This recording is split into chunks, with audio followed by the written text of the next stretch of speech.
So I'm sorry that I'm a little late. I'm very technically challenged, and the computer that I had didn't want to cooperate. So I just wanted to invite everybody and say hi for the first ever Addy Chat. So I guess I'll just wait a little bit and see if anybody jumps on here to our live chat. I'm Winslow Dixon. I'm one of the admins here for Everything Addy. So we just wanted to do these live chats to just kind of discuss some things that go on with the community. I know I've been seeing a lot of comments on panic attacks and anxiety and depression, and we also have the other group, Addison's battling depression. So I know that that's something that we all deal with and we all battle. So that's the topic of our webinar, our chat this evening is Attitude with Addison's Disease. So I just want to welcome everybody. Again, my name is Winslow. I have Addison's disease and I also have medullary sponge kidney disorder, so I'm right there with you guys. I fully understand the ups and downs of adrenal disease and the things that you may be battling, so I'm right there with you. I'm also a holistic health practitioner. And I ran a business called Against the Grains where I help people do rare disease protocols and stuff like that. So I'm kind of here to just help. Having Addison's disease as well, I fully understand what's up. So I want to apologize for how fuzzy my screen is. I dropped my phone last week because my dexterity is super great. And so it's got this like gray hue on it, so ignore that. So I do apologize. But anyways, like I said, our topic for this evening is Attitude with Addison's Disease. So this is going to be recorded, so hopefully anybody who couldn't attend will be able to hear it. The first thing we're going to talk about is anxiety. I know that a lot of people with Addison's disease do suffer with anxiety, so I know that that is a topic that comes up in our group a lot. So I just wanted to discuss why and when does this happen with you. So with Addison's disease, obviously we have cortisol deficiency. That's our whole disease. And so we're constantly trying to battle our cortisol levels, and we have to do it exogenously and take pills or shots or whatever that you guys do. Some of you are on the pump. But obviously that's a challenge for your body because you don't have naturally what a normal person would. So that can cause a lot of issues. Low cortisol can definitely cause panic attacks, it can definitely cause depression, and it can definitely cause excess anxiety. So if you do have anxiety, I want you guys to really track when it happens and what's going on when it happens. I had to do this myself because I was having really bad panic attacks about 2 a.m. every night. And when I looked at my dosing schedule and stuff like that, that was the time where I had the least amount of cortisol in my system. So low cortisol can definitely be an indicator of anxiety. So if you're having panic attacks just about the same time every day or something like that, you really need to assess your dosing schedule. Because if you're low, then you're going to have anxiety. I know everybody deals with low cortisol differently, but that's a definite trigger for mine is, okay, I'm feeling kind of anxious. I'm feeling kind of depressed. What's going on? My thinking is getting cloudy. It's typically low cortisol for me. That being said, you can also have anxiety when your cortisol level is not low. Like I said, Addison's disease, we're constantly balancing a lot of things, and the adrenals do a lot, and cortisol balances a lot. So if you have any hormone imbalance, any chemical imbalance, anything like that, as far as serotonin or GABA or any of your neurotransmitters, that can cause anxiety. So you really need to track when it happens, why it happens. Is there something that triggers you, or is it just random? I really want to encourage you guys to keep track of things. That's one reason I made the journal that I made, is because I feel like there's so many pieces that we all need to figure out, because this is a complex disease. People that, don't have it can say, oh, well, just take the cortisol pill and it'll fix everything, and that's not the case. There are cortisol receptors in just about every cell in your body. So if you're having to do it externally, you're not going to get what you need. So really keep track of when you're having anxiety and why you're having anxiety. Because if it's an external thing, like I'll give you an example. I have the worst anxiety, depression, panic, whatever, when it's stormy outside. I don't do well with storms. I don't know why, because pre-Addison's that wasn't the case. I don't know if it's barometric pressure or whatever, but I just don't do well with storms. And so I know if it's storming, I'm just like, there are different triggers for me. So identifying your anxiety triggers will be a key to helping you manage what is going on. That being said, you can have anxiety for no reason at all. That doesn't make any sense. You just feel anxious.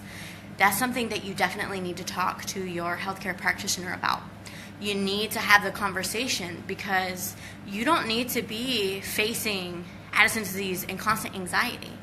There are a million different things that you can do to try to quell that. There are medications, there are natural supplements, there are breathing techniques, there's meditation, there's all kinds of different things to help you manage that. Just a couple of things, and I want to put out the disclaimer. I'm not a doctor. Don't do anything without contacting your doctor. I'm not here to treat any condition. I'm not here to do anything other than share some things that have helped me. There are some natural supplements that really help me when I get very anxious and very overwhelmed. Valerian root is a natural supplement that I have had a lot of success with. It's all natural, and it's very calming, and if you take it, the way that I take it is it comes in a dropper bottle. So you just get the dropper and you put it in a little bit of your drink or whatever, grape juice or water or something, and you take it and you just kind of rest and relax and try to let it go into your system, and it's really helpful. Valerian root is an inexpensive thing that really has helped me. Magnesium is also a natural calming solution. There's magnesium oil, there's magnesium supplements, there's all kinds of things that contain magnesium that can really help. There's actually a supplement called Calm, which is like little packets you can put in water or tea or something like that, and those are really beneficial. So I definitely recommend magnesium. There are also some other things, essential oils. Chamomile and lavender are very beneficial for relaxation. There's also chamomile and peppermint tea. There are a lot of natural things that you can do to try to combat your anxiety. So I definitely recommend those things. Like I said, don't do anything without talking to your doctor, but those have definitely helped me. So I just wanted to pass that information on. That being said, there are also some things that are non-medicinal that can really be beneficial with anxiety. I tend to do a lot of breathing exercises, and if you guys want to know anything about that, I can definitely do a video explaining some of those. There's some breathing techniques, there's some meditation, anything like that that's going to take your mind to a different place. Basically, a coping technique with anxiety is just trying to get your mind away from what's bothering it, away from what's overwhelming you. And I know that's not always possible, which is why there are a lot of other things. Like I said, you need to talk to your doctor, because if your anxiety is inhibiting your life, then it's a problem. So there are a lot of medications that can help. There are SSRIs such as Lexapro. There are tricyclic antidepressants such as Elavil, which also help it with pain. I'm personally on that one for my pain with my kidney disease, and it's been really beneficial. So there are a lot of different things like that that can really help you. You just have to contact your doctor and see about those things. So that's about anxiety. Now our next topic is depression. So I'm just going to put this out there. I think and I'm not a doctor, so this may be just my opinion, but there are two different types of depression in my opinion. There are chemical depression, which is chemical imbalances, not enough serotonin, not enough GABA, an imbalance, something like that. And then there's circumstantial depression. I'm here to just tell you that having a disease is depressing, and some things in life are depressing. There's nothing wrong with having emotions and feeling things, because you're human. And I feel like there's this mental stigma with, I have to be so strong, and I have to be, I have to be this warrior, and, I get that. But I also get that you can label yourself as depressed when things just really suck. Like, I'm not even going to sugarcoat it, but having this disease is hard. Having to be dependent on a medication for the rest of your life, a medication that has so many side effects such as weight gain, and if you get into Cushing's, there's all kinds of that stuff, and not being able to live the life that you want to because of your health, that's going to depress you. So that is the circumstantial depression. take it, just feel that, honestly, is the best that I can say. Is you have to feel that. You have to take that as it comes, because the bottom line is we have Addison's disease, we have CAH, we have tertiary, we have primary, we have secondary, whatever your diagnosis is. If you're on this board, you have adrenal disease, and there's really nothing you can do about your diagnoses. But you can change how you react to it, and you can change how you take care of yourself. You absolutely have to change your focus. You have to go, okay, well, circumstantially, this sucks. Circumstantially, I don't want to be on this medication. I don't want to be overweight. I don't want to have to live my life differently. But I have to. So what you can do is you can take control of that ownership and say, okay, I have this disease, so I'm going to eat right. I'm going to get proper sleep. I'm going to hydrate myself. I'm going to take the medications that I need. I'm going to avoid excess stress. I'm going to get away from negative people. I'm going to take care of myself, and I'm going to do the best that I can. So that is the best treatment for the circumstantial depression, is you really can't change some things, but you have to kind of change your perspective. As far as the chemical depression goes, that's a different problem. That's another problem. I know a lot of us have multiple diagnoses, and typically when you have an autoimmune disorder, when one thing breaks, everything breaks. So a lot of you may be facing bipolar, a lot of you may be facing clinical depression, a lot of you may be facing stuff like that. When you have a chemical imbalance, you can certainly have your doctor test you. There's a test that you can have done that tests all your neurotransmitters, and it will tell you how much serotonin you have, how much GABA you have, all those chemicals that affect your mood, affect your ability to cope with things, affect your anxiety. All of that you can have tested. So if it does come back, okay, I don't have enough serotonin, you can be prescribed a medication that will boost your serotonin, such as Lexapro or something like that. That's something you need to manage with your doctor, for sure. So that's definitely my recommendation on that, on depression, is it's okay to be sad, it's okay to be depressed about things, but there's a difference between being sad and feeling depressed and then having clinical depression. So be sure that you know in yourself what you're battling, because a chemical imbalance can be helped, it can be remedied. So I don't want anybody suffering unnecessarily. That being said, I'm not saying, oh, take a pill, you'll be cured. But if there's an imbalance there, that's something that you need to be aware of. So that's my thoughts on that. And I also want to talk about low cortisol. So that's our biggest, scariest thing with Addison's disease, is the low cortisol. Everybody shows it differently. Everybody's chemicals are different. Everybody's genetic makeup is different. So you may be exhibiting low cortisol in different ways. For me, I get very shaky, I get very nauseous, and I get very depressed. I want you guys to all be sure that you're updosing when you need to. I'm the world's worst about not updosing.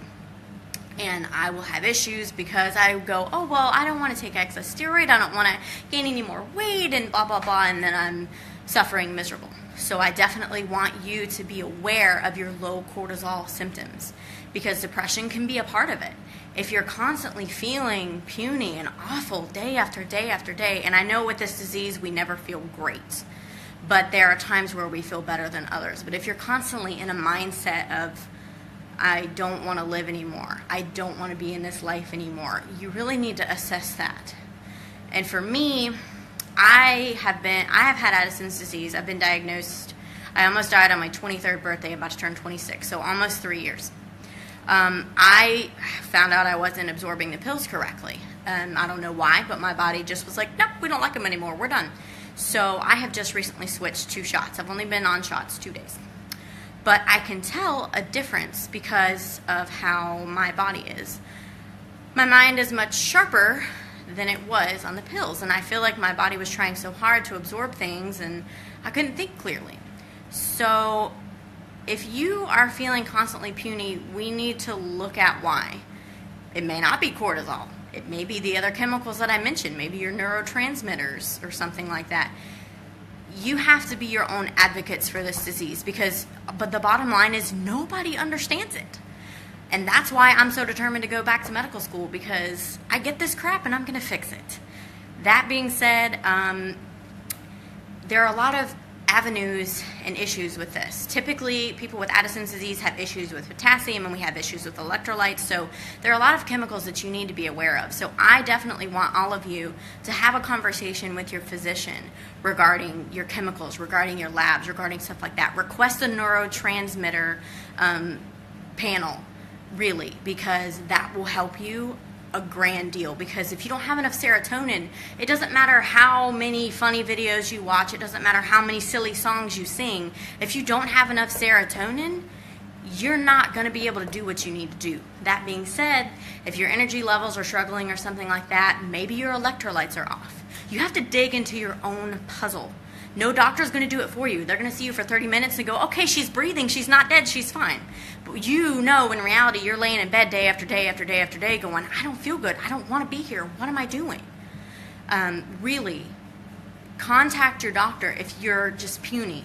And if your doctor's not listening, find one that will. I know people say, oh, doctor shopping is bad, but the truth is that if you buy anything, even if you buy a car, they tell you, be choosy, find out your options, shop, look around, blah, blah, blah. Why is that not the case with doctors? If you don't have one that doesn't understand, if he doesn't understand you, he's not going to be able to treat you. So you need to really find a doctor that's going to go, okay, she has Addison's, she has medullary sponge kidney, she had endometriosis, she had a hysterectomy at 25. All this is going on. You need to have somebody that's going to invest in your health. It's not just about getting medicine, getting treatment. It's investing in your health. This is your life, guys. This is your life. This is your mind. This is your heart. This is your body. This is your soul. It's all connected. So really, have the conversation. So another point that I wanted to make on keeping mental health, and I'm sorry this is being so long, and I appreciate you guys tuning in. Hi, everybody. I wanted to just share a system that I personally use. I call it the AA system, and it's called the Action and Acceptance System. Now, this is something that I personally have come up with because it helps me. You have to accept what you can't change and act on what you can. So you can't change the fact that you have Addison's disease. It is what it is. Don't try to fight it because you can't. That's something that's happened to you, and I'm sorry, and I know that it sucks because I'm right there with you. You can't change that, but you can change how you react to it. You can take your medication. You can hydrate properly. You can eat well. You can avoid stress. You can be around positive people. You can be positive to yourself. I don't want anybody in this group criticizing themselves for their weight, for the way they look, for what they can't do, because you can't help that. You have to realize that you are your own friend and you do your best, and your best is enough. So I really want to recommend that system, acceptance and action. Just call it AA. It's a different kind of AA, but hey, it's still a program, right? So that's my thoughts on that. I want to thank you guys for tuning in, and thank you everybody in this group for being so wonderful. I absolutely love this group. There are a couple other Addison's group that I'm just not too zen with, but this one I'm so proud to be a part of. So I hope some of these tips have helped you. Again, I'm Winslow. I'm always here. I hope that you guys honestly find hope and healing, because I know this disease is tough, and I'm always here if you guys need anything. So this was the Addy Chat, so thank you for tuning in, and we'll see you next month, I guess. Bye.